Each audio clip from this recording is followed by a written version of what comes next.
नमस्कार दोस्तों, प्रगति इंस्टीट्यूट सरकंडा बिलासपुर के यूट्यूब चैनल पर स्वागत है। मैं प्रवीण दुबे छत्तीसगढ़ के प्राचीन इतिहास विषय पर यह वीडियो बनाने जा रहा हूं। उम्मीद करता हूं कि पिछले वीडियो को आप लोगों ने सभी ने देखा होगा और सभी उसकी प्रॉपर वे पर नोट्स भी बना रहे होंगे। अब हम और हमारा प्रगति इंस्टीट्यूट परिवार न सिर्फ यूट्यूब के प्लेटफॉर्म पर बल्कि सोशल साइट्स के और भिन्न भिन्न प्लेटफॉर्म पर भी अब आ रहे हैं।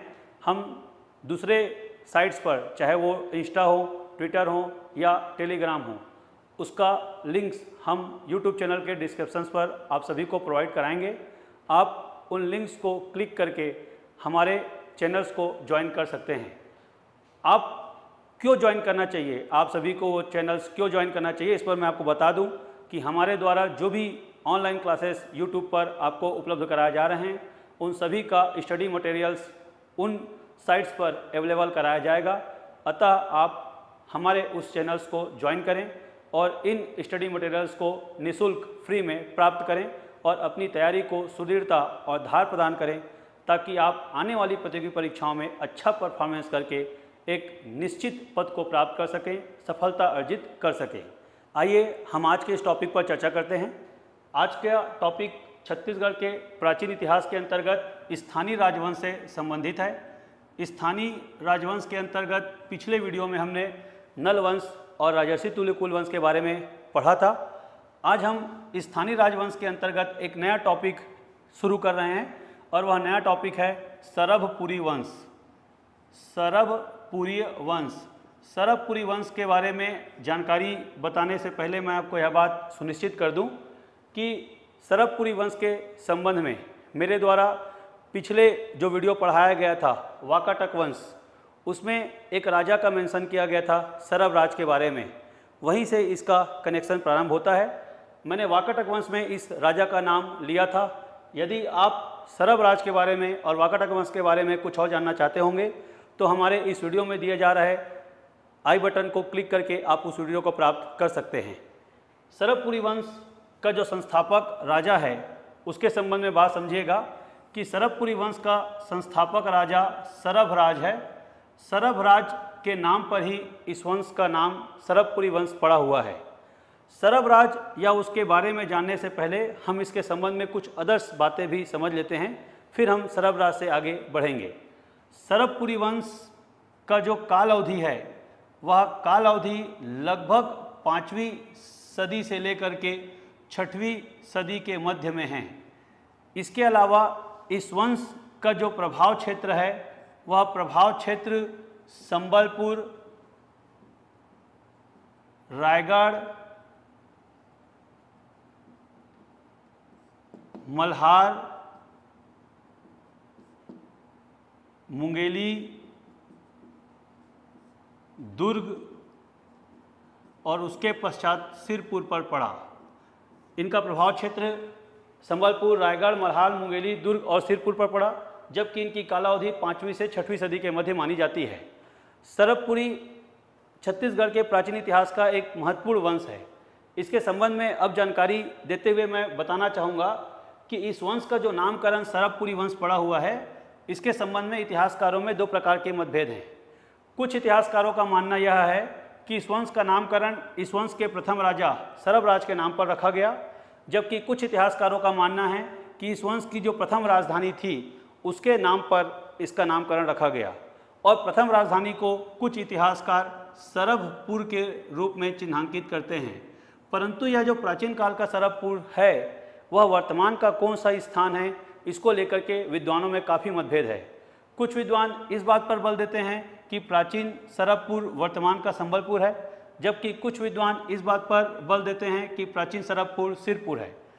इसके बारे में कॉन्सेप्ट क्लियर मेरे द्वारा इसी वीडियो में आगे आपको कर दिया जाएगा, पर आप यह बात सुनिश्चित कर लें कि जो सरभपुरी वंश नाम रखा गया, यह वंश का नाम या तो राजा के नाम पर रखा गया होगा या तो स्थान के नाम पर रखा गया होगा। इस वंश के राजधानियों के संबंध में भी बहुत सारे मतभेद अलग अलग विद्वानों में हैं। जैसे 3 अलग अलग विद्वानों के नाम मैं यहाँ पर लिख करके इनके राजधानी के संबंध में जो मतभेद है उसको स्पष्ट करता हूँ। विद्वानों में पहला विद्वान है डॉक्टर हीरालाल एवं डॉक्टर डी सरकार। डॉक्टर हीरालाल एवं डॉक्टर डी सरकार का मानना है कि सरबपुरी वंश के राजाओं की राजधानी संबलपुर में थी, जबकि श्याम कुमार पांडे जो छत्तीसगढ़ के इतिहासकार हैं, डॉक्टर श्याम कुमार पांडे जिन्होंने मल्हार रिपोर्ट नामक रचना लिखी है, श्याम कुमार पांडे के अनुसार सरबपुरी वंश के शासकों की राजधानी मल्हार था, जबकि कनिंघम नाम के जो इतिहासकार हैं, कनिंघम का मानना है कि इनकी राजधानी सिरपुर थी। इस तरह से अलग अलग इतिहासकारों के द्वारा सरबपुरी राजाओं के राजधानी के संबंध में अलग अलग मतभेद हैं और अलग अलग इतिहासकारों ने अलग अलग स्थान को उनका राजधानी बताया है। आप सभी इन इतिहासकारों के नाम के साथ उन्होंने किस क्षेत्र को इनका राजधानी बताया है इसको याद करें। अभी तक हालांकि परीक्षाओं में ऐसा पूछा नहीं गया है, पर किसी परीक्षाओं में इसके पूछे जाने की संभावना प्रबल है। साथ ही साथ यदि मेंस में आंसर राइटिंग करना हो तब तो इन इतिहासकारों के नाम के साथ यदि आपने अपना आंसर राइटिंग किया तो निश्चित तौर पर औरों की तुलना में आपको अधिकतम मार्क्स प्राप्त होंगे। अब हम प्रमुख शासकों के बारे में आपको वर्णन करते हैं। प्रमुख शासकों में सबसे प्रथम जो शासक है वह है सरबराज। सरबराज के बारे में मैंने पिछली वीडियो में भी बताया था कि सरबराज वाकाटक वंश का जो शासक था, वाकाटक वंश के शासक थे प्रवर सेन, और प्रवर सेन द्वितीय का सामंत था सरबराज। जब प्रवर सेन द्वितीय के अधीन यह कार्य कर रहा था और प्रवर सेन का पतन प्रारंभ हुआ, तब सरबराज उनसे पृथक होकर छत्तीसगढ़ आ गए और छत्तीसगढ़ में आकर के इन्होंने अपनी एक पृथक वंश की स्थापना कराई। उस पृथक वंश की स्थापना अपने स्वयं के नाम पर किया गया होगा या अपनी राजधानी के नाम पर किया होगा, इसीलिए उन्होंने अपने वंश का नाम सरबपुरी वंश रखा। छत्तीसगढ़ में सरबराज के शासन करने से पहले प्राकृत भाषा का प्रचलन था। जब सरबराज छत्तीसगढ़ पर शासन करने आए तब उन्होंने प्राकृत भाषा के स्थान पर संस्कृत भाषा का इस क्षेत्र में प्रचलन कराया। श्याम कुमार पांडे जो इतिहासकार हैं, उनके हिसाब से सरबराज के 2 पुत्र हुए। सरबराज के 2 पुत्रों में ज्येष्ठ पुत्र के रूप में उन्होंने महेंद्र को बताया है और उनके छोटे पुत्र के रूप में नरेंद्र को बताया है। महेंद्र के बारे में भी हमने पिछले वीडियो में स्पष्ट तौर पर आपको समझाया था। महेंद्र वह पात्र है, वह राजा है जिसका वर्णन हरिशरण के प्रयाग प्रशस्ति में मिलता है। तो मैं दूसरा जो वर्णन है महेंद्र के बारे में करता हूँ। डॉक्टर श्याम कुमार पांडे के अनुसार सरबराज की मृत्यु के पश्चात उनके ज्येष्ठ पुत्र महेंद्र को सत्ता प्राप्त हुई होगी और महेंद्र दक्षिण कोसल के शासक बने।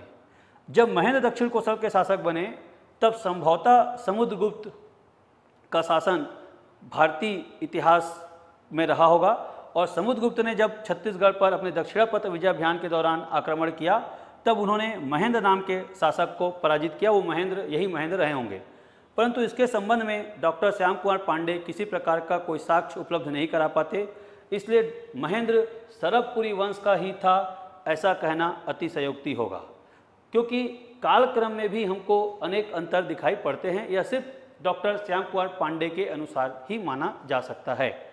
महेंद्र को समुद्रगुप्त ने पराजित किया था, इस बात का वर्णन हरिशरण के प्रयाग प्रशस्ति में है। इस बात को जब मेरे द्वारा गुप्त वंश पढ़ाया गया था पिछले वीडियो में तो आपको क्लियर किया गया था। यदि आप मेरे पुराने वीडियो में गुप्त वंश के बारे में जानना चाहते हैं तो आप ऊपर स्क्रीन पर दिए हुए आई बटन को टच करके आप मेरे पुराने वीडियो को प्राप्त कर सकते हैं।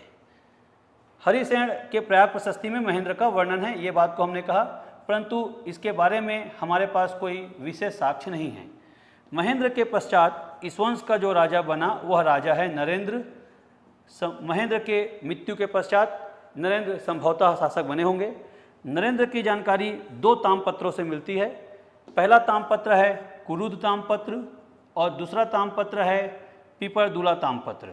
नरेंद्र के 2 ताम्रपत्रों की प्राप्ति होती है, कुरुद और पिपरदुला।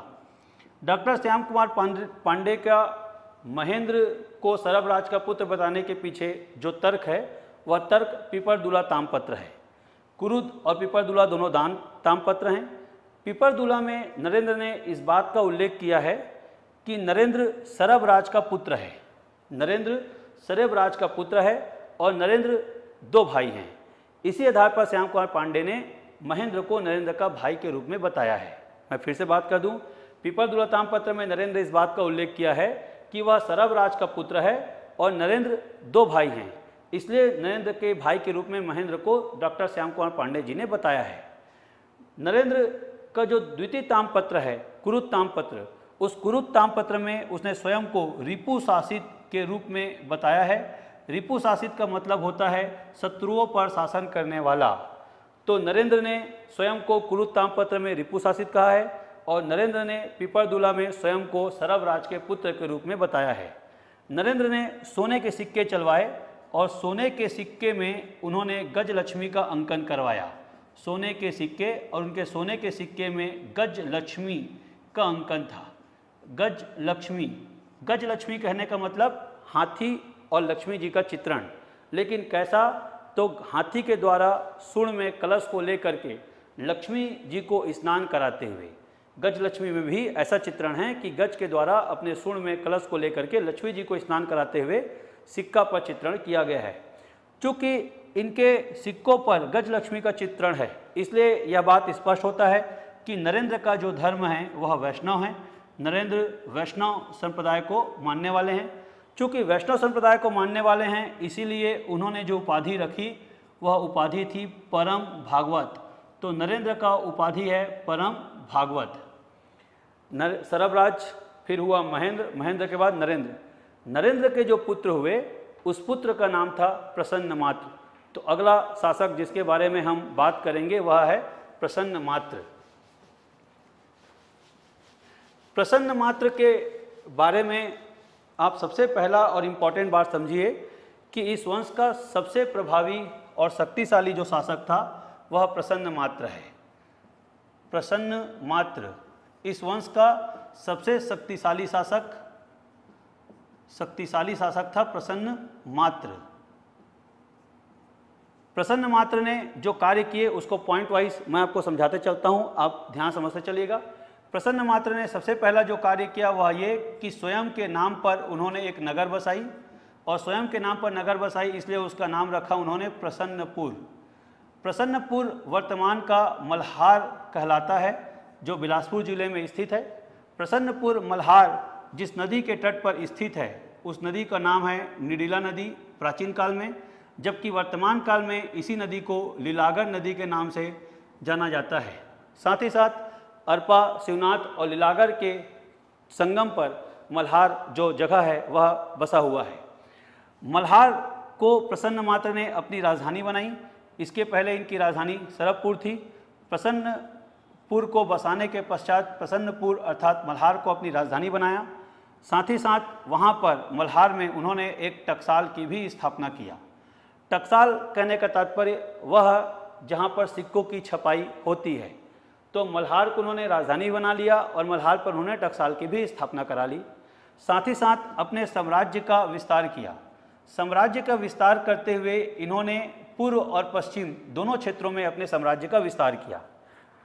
साम्राज्य का विस्तार पूर्व में करते हुए ये उड़ीसा के कटक तक विस्तार किया गया, जबकि पश्चिम में विस्तार करते हुए यह महाराष्ट्र के चांदा तक, अर्थात महाराष्ट्र के चांदा से लेकर के इन्होंने उड़ीसा के कटक तक अपने साम्राज्य का विस्तार किया। प्रसन्नमात्र के भी 2 पुत्र थे। पहला पुत्र का नाम था जयराज और दूसरे पुत्र का नाम था दुर्गराज। दुर्गराज को ही एक और नाम से भी जाना जाता था, वह था मनमात्र। इतिहासकारों में जयराज और दुर्गराज को लेकर के भी अंतर है। कुछ लोग जयराज के पुत्र के रूप में दुर्गराज को जानते हैं, जबकि डॉक्टर रामकुमार बिहार के इतिहास में यह स्पष्ट है कि प्रसन्नमात्र के 2 पुत्र हुए, जयराज और दुर्गराज।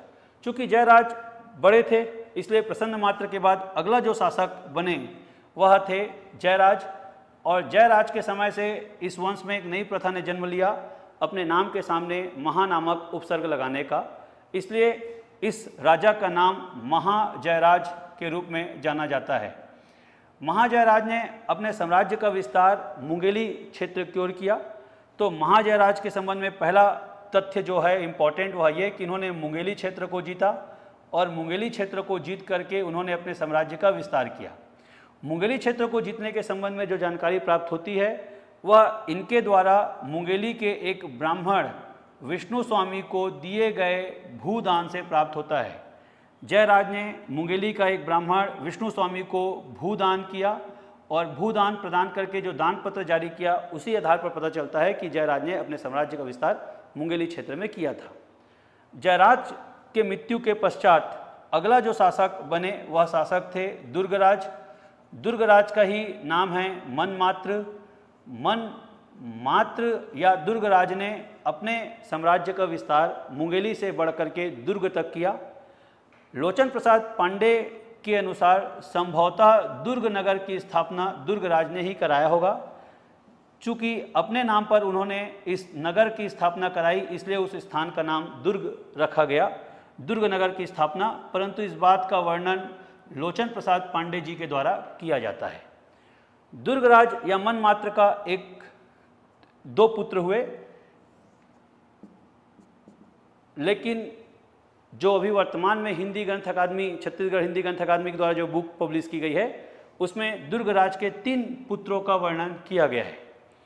पहला जो पुत्र है वह है सुदेवराज, दूसरा जो पुत्र है वह है प्रवरराज और तीसरा जो पुत्र है वह है व्याघराज। जबकि कुछ किताबों में 2 ही पुत्र बताए गए हैं और व्याघराज को प्रवरराज का पुत्र बताया गया है। अब इन तीनों शासकों के बारे में हम बारी बारी समझते चलेंगे कि इन तीनों शासकों के संबंध में क्या क्या तथ्य, क्या क्या साक्ष्य छत्तीसगढ़ के इतिहास में प्राप्त होते हैं। तो सबसे पहले हम सुदेवराज के बारे में जानकारी प्राप्त करते हैं। सुदेवराज के बारे में जानकारी प्राप्त करने से जो राजधानी के संबंध में हमको डाउट है वह भी क्लियर हो जाएगा, उसे पहले स्पष्ट करते हैं। दुर्गराज के बाद अगला जो शासक बना वह है सुदेवराज। चूँकि अपने नाम के सामने महाशब्द लगाने का या उपसर्ग लगाने की परंपरा था, इसलिए इसे महासुदेवराज भी कहा जा सकता है। सुदेवराज ने कुल 8 ताम्रपत्र जारी किए। 8 ताम्रपत्र में 6 जो ताम्रपत्र हैं उस पर श्रीपुर लिखा हुआ है, जबकि 2 ताम्रपत्र पर सरबपुर लिखा हुआ है। यह सरबपुर और श्रीपुर लिखने के आधार पर इतिहासकार इस बात पर निर्णय कर पाते हैं कि श्रीपुर और सरबपुर दोनों अलग अलग स्थान हैं और इतिहासकार निष्कर्ष निकालते हैं कि सरबपुर वर्तमान का संबलपुर होगा और श्रीपुर वर्तमान का सिरपुर होगा। पहले इनकी राजधानी सरबपुर रही होगी और बाद में इनकी राजधानी सिरपुर हुई होगी। इस बात का निर्णय इस तथ्य से होता है कि उन्होंने सरबपुर के संबंध में पूर्वी क्षेत्र या पूर्वी राज्य का शब्द प्रयोग किया है, जबकि सिरपुर के लिए स्वराज्य शब्द का प्रयोग किया है। इसी आधार पर इतिहासकार यह निष्कर्ष निकालते हैं कि प्रारंभ में पूर्वी क्षेत्र राज्य सरबपुर इनकी राजधानी रही होगी। जैसे जैसे इनका विस्तार पश्चिम दिशा की ओर होता गया होगा तो कालांतर में इन्होंने अपनी राजधानी सिरपुर को बना लिया होगा। सुदेवराज के बारे में अगली जानकारी हम ध्यान से सुनते और समझते हैं कि सुदेवराज जब यहाँ पर शासन करने आए उस समय छत्तीसगढ़ में आरंग पर राजर्षि तुल्यकुल वंश का शासन था, जबकि अमरकंटक में मैकल क्षेत्र में सोम वंश का शासन था। तो सुदेवराज के समय की जो घटनाएं हैं उसे मैं यहाँ पे स्पष्ट करता हूँ कि सुदेवराज का जब विस्तार दुर्ग जिला से सिरपुर की ओर हो रहा था तो पहले से जो आरंग में एक वंश राजर्षि तुल्यकुल वंश शासन कर रहा था, उसके सबसे अंतिम शासक भीमसेन द्वितीय ने खुद से सुदेवराज पर आक्रमण किया और सुदेवराज ने उसके आक्रमण के बदले में अपने छोटे भाई प्रवरराज को नेतृत्व करने के लिए भेजा। प्रवरराज ने राजर्षि तुल्यकुल वंश के अंतिम शासक भीमसेन द्वितीय को पराजित किया और सिरपुर पर अपना अधिकार प्राप्त किया। सुदेवराज ने चूंकि प्रवरराज को भेजा था और प्रवरराज ने भीमसेन द्वितीय को पराजित कर दिया, इसलिए सुदेवराज ने अपने छोटे भाई प्रवरराज को सिरपुर का गवर्नर नियुक्त किया। सिरपुर पर कब्जा करने के पश्चात सिरपुर एक इनके अधीन क्षेत्र या राज्य था। प्रवरराज को सिरपुर का गवर्नर या राज्यपाल नियुक्त किया। यह बात स्पष्ट समझिएगा। अब सुदेवराज को समझाने से पहले मैं आपको एक दूसरे वंश के बारे में कनेक्ट करूं, फिर मैं यहाँ पे वापस इनके शासकों के बारे में आऊँगा। पर एक बात मैंने अभी जो कही है बात को आप स्पष्ट समझिएगा। जब सुदेवराज दुर्ग से सिरपुर की ओर अपने साम्राज्य का विस्तार कर रहे थे उस समय आरंग सिरपुर पर शासन राजर्षि तुल्यकुल वंश के अंतिम शासक भीमसेन द्वितीय का था। भीमसेन द्वितीय को प्रवर राज ने पराजित किया, अतः प्रसन्न होकर के सुदेवराज ने प्रवर राज को सिरपुर का गवर्नर नियुक्त कर दिया। यहाँ तक आप बात को स्पष्ट समझिएगा। जब सुदेवराज का विस्तार छत्तीसगढ़ के क्षेत्र पर हो रहा था उसी समय मैकल क्षेत्र में, जिसे हम अमरकंटक के नाम से भी जानते हैं, उस मैकल क्षेत्र में एक सोमवंश नाम का वंश शासन कर रहा था। आप इसे एक नए टाइटल के रूप में समझिए, अमरकंटक का सोमवंश। हम छत्तीसगढ़ के स्थानीय राजवंशों में अगला जो वंश पढ़ेंगे पांडु वंश, उन्हीं के ये पूर्वज हैं। सोमवंश की ही शाखा पांडु वंश के रूप में स्थापित हुई। इसे कई किताबों में अमरकंटक के सोमवंश ना कह के मैकल का सोमवंश भी कह देते हैं, क्योंकि अमरकंटक का क्षेत्र ही मैकल का क्षेत्र कहलाता है। जो सोमवंश के शासक हैं वह मुख्यतः यूपी के कालिंजर के शासक हैं और यूपी के कालिंजर से यह भटकते भटकते भटकते इधर छत्तीसगढ़ एमपी के बॉर्डर पर आकर के अपने वंश का स्थापना किए थे। इस वंश का जो आरंभिक शासक है, उस आरंभिक शासक के रूप में जानकारी जिसकी प्राप्त होती है वह है जयबल। जयबल नाम का शासक इनका आरंभिक शासक है। जयबल का एक पुत्र हुआ जिसका वत्सराज नाम इतिहासकारों ने वर्णित किया है, वतेश्वर नाम की उपाधि धारण करता था, जबकि इसी का एक और भी नाम था जिसे हम कहते थे उदयन। वत्सराज या उदयन से एक पुत्र की जन्म हुई। वत्सराज या उदयन के पत्नी का नाम था द्रोण भट्टारिका। वत्सराज और द्रोण भट्टारिका से एक पुत्र का जन्म हुआ जिसका नाम था नागबल। और नागबल की जो पत्नी थी उनका नाम था इंद्र भट्टारिका। इंद्र भट्टारिका और नागबल से जिस पुत्र का जन्म हुआ उस पुत्र का नाम था भरतबल। और चूंकि भरतबल में इंद्र के समान शक्ति थी इसलिए भरतबल को ही एक और नाम से भी पुकारा गया जिसका नाम था, जिसे कहा गया इंद्रबल। तो भरतबल ही इंद्रबल है। और भरतबल या इंद्रबल का विवाह हुआ लोक प्रकाशा से। लोक प्रकाशा, इंद्रबल या भरतबल की पत्नी का नाम था लोक प्रकाशा। अब यहाँ से आपको कहानी कनेक्ट होगा, आप इसे ध्यान समझिएगा। जो लोक प्रकाशा है, भरतबल की जो पत्नी हैं वो है सुदेवराज की बहन। लोक प्रकाशा सुदेवराज की बहन है। इस तरह से भरतबल या इंद्रबल है वह सुदेवराज के दामाद हुए। और सुदेवराज के चूंकि वह दामाद थे इसलिए सुदेवराज ने इंद्रबल को सर्वाधिकार कर्ता, भरतबल उर्फ इंद्रबल को सर्वाधिकारकर्ता के पद पर नियुक्त किया और सरबपुरी वंश के अधीन इंद्रबल कार्य करने लगे। सुदेवराज के मृत्यु के पश्चात जो अगला शासक सरबपुरी वंश में बना वह था प्रवर राज। और जब प्रवर राज शासन कर रहे थे तो एक घटना घटित हुई जिस घटना के बारे में आपको जानना चाहिए। वह घटना ये कि नागबल का एक भाई हुआ सूरबल। सूरबल अर्थात नागबल का भाई और भरतबल का चाचा।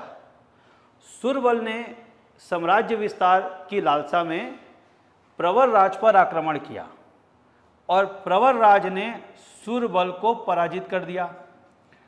सूरबल को जब पराजित किया प्रवर राज ने तो सूरबल ने उसे अपना अपमान समझा और अपमान समझ करके भरतबल को प्रवर राज पर आक्रमण करने के लिए उकसाया। भरतबल ने अपने चाचा सूरबल के अपमान का बदला लेने के लिए प्रवर राज पर आक्रमण किया और प्रवर राज को पराजित करके सरबपुरी वंश की सत्ता समाप्त की। प्रवर राज के मृत्यु के पश्चात व्याघराज नाम का एक शासक हुआ जो कि अल्पकालीन शासक था और इस तरह से प्रवर राज और व्याघराज को पराजित करके इंद्रबल ने एक नए वंश की स्थापना सिरपुर में की जिसे सिरपुर का पांडु वंश के नाम से जाना जाता है।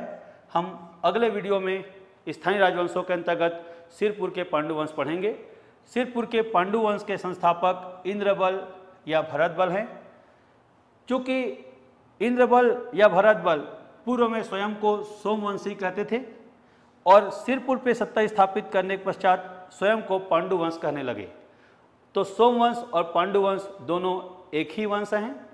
इन्होंने सोनपुर के जो सोमवंश थे उनसे पृथक पहचान बनाने के लिए अपने आप को पांडुवंश के रूप में स्थापित किया या नया नामकरण किया। इस तरह से स्थानीय राजवंश के अंतर्गत यह सरबपुरी वंश का जो टॉपिक था आपको तथ्यात्मक और अवधारणात्मक दोनों रूप से ज़्यादा स्पष्ट और क्लियर हुआ होगा। हम ऐसे ही वीडियो आपके सामने और लाते रहेंगे। आप हमारी उत्साह को बनाए रखने के लिए हमारे वीडियो को सब्सक्राइब करें, लाइक करें और अधिक से अधिक शेयर करें। धन्यवाद।